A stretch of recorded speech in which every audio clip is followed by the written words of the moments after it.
앵그리 윤 선생입니다.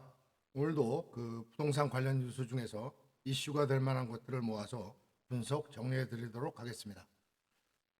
우선 재건축 초과이익 부담금 부과될 가능성이 높아지고 있다는 뉴스입니다. 이재명 정부 출범과 함께 서울의 29개 단지에서 부담금이 현실화될 수 있다는 건데, 예상 부과액이 1인당 평균 1억 4,700만 원 정도 된다고 합니다. 이 1인당이라는 거는 조합원을 얘기하는 겁니다. 조합원 1인당, 조합원 수에 따라서 달라지겠습니다. 그래서 쭉 알아봤더니 이제 서울이 29곳이고요. 나머지 경기도 뭐 이렇게 각각 있습니다. 그래서 전국적으로 이제 58개 단지에 부과될 예정인데 평균을 내면 한 1억 300만 원 수준이 되겠습니다. 재건축 초과 이익 환수제를 좀 이해를 하셔야 되는데요. 이거는 조합원 1인당 8천만 원 초과 이익이 발생하면 그 초과 이익의 50%를 정부에서 환수해가는 제도입니다. 이건 단지 상승 가격에서 이제 뭐 상승률하고 개발 비용 같은 걸 빼고 하는 건데, 이 엄격한 계산 룰이 있습니다. 이제 과거에는 1인당 3천만 원 초과 시에 환수를 했는데 윤석열 정부에서 이제 8천만 원으로 상향 조정을 한 겁니다. 지금 서울의 분양시장이 2025년도에 예정 물량이 7,358가구입니다. 결국은 2023년, 24년에 비해서도 많이 줄었고, 또 이거는 지금 앞전에 말씀드린 재건축 부담금 부과와도 연관이 있다고 볼 수 있겠습니다. 지금 이제 서울 주택 공급이 이제 불균형이 일어나고 있죠. 서울의 인구 비중이 약 20% 정도 되는데 서울의 분양 비중은 6%밖에 안 되는 거죠. 그러니까 결국은 지방에는 지금 미분양이 나타나고 있는 거고 서울에는 공급이 부족해가지고 청약 과열이 일어나고 또 공급 위축 가능성이 보이니까 집값이 상승되는 이런 악순환이 계속되고 있다는 것입니다. 그러다 보니 제가 지난번에 말씀드린 고척 푸르지오나 레미안, 그다음에 청계, 힐스테이트, 메디알레 같은 데는 뭐 이 평균을 내도 거의 뭐 한 60대 1에 해당되는 그런 청약 과열 현상이 지금 벌어지고 있는 상황이 되겠습니다. 중간에 잠깐 이제 하반기 그럼 아까 남은 게 뭐가 있는지 주요 단지를 말씀드리면, 이게 이제 2025년도 8월부터 10월 사이에 있는데요.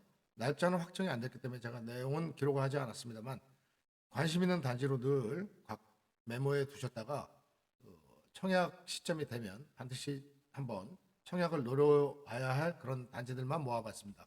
우선 영등포의 한강 조망권이 되는 리버센트 프루지오 위브가 있고요. 그다음에 힐스테이트 이수역 센트럴에 이제 이것도 역세권 프리미엄이 있는 아파트가 되겠습니다. 그다음에 신반포 21차를 재건축하는 강남권 뭐 반포야 더 말씀드릴 필요가 없겠죠. 그래서 이제 이쪽이 청약 경쟁이 아마 무지하게 치열할 걸로 또 그렇게 보여집니다.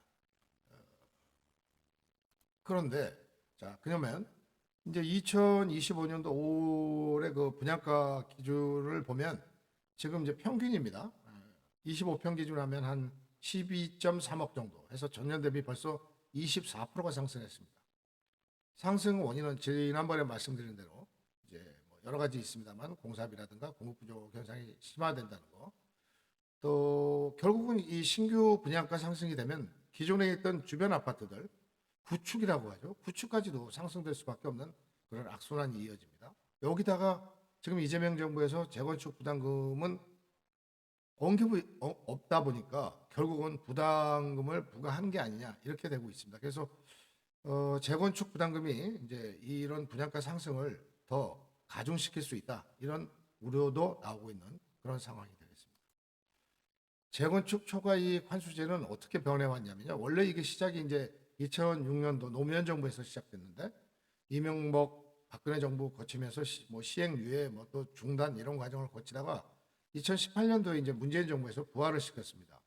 그런데 이제 윤석열 정부에서는 면제 기준을 아까 말씀드린 대로 3천만 원에서 8천만 원으로 상향을 하고 있었고요. 이재명 정부에서는 지금까지 나온 정보에 의하면 유지 내지는 오히려 강화하는 방침을 갖고 있습니다.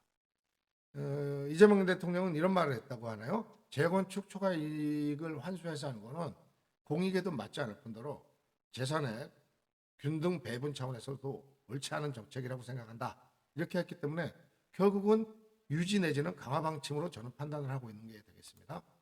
그러면 재건축 부담금이 시장에 어떤 영향을 주냐 하면 좀 전에 말씀드렸다만 조합원들이 1억 평균 1억 4,700만 원을 내라 그러면 이제 동의율이 조합원 동의율이 뭐 80% 이상이어야 된다 이러면 80%에 도달하기가 어려워지는 거죠. 뭐 현금을 그 돈을 낼 만한 그런 여력이 있는 분들은 하겠지만 대부분의 경우는 그렇지가 않거든요. 그래서 이제 투자 심리가 위축되면 재건축 시장이 이제 그 활성화가 덜 되겠죠. 이러다 보면 결국은 신규 주택은 공급이 감소되고 장기적으로 이게 부정적인 영향을 미칠 수 있겠다. 이런 게 그 오늘의 주요 내용이 되겠습니다. 서울의 공급 물량과 재건축 부담금의 부활에 따른 내용들에 대해서 묶어서 오늘 소식 전해드렸습니다. 내용이 좋으셨으면 좋아요, 구독 부탁드리고요. 오늘은 여기까지 하고 다음 시간에 찾아뵙도록 하겠습니다. 감사합니다.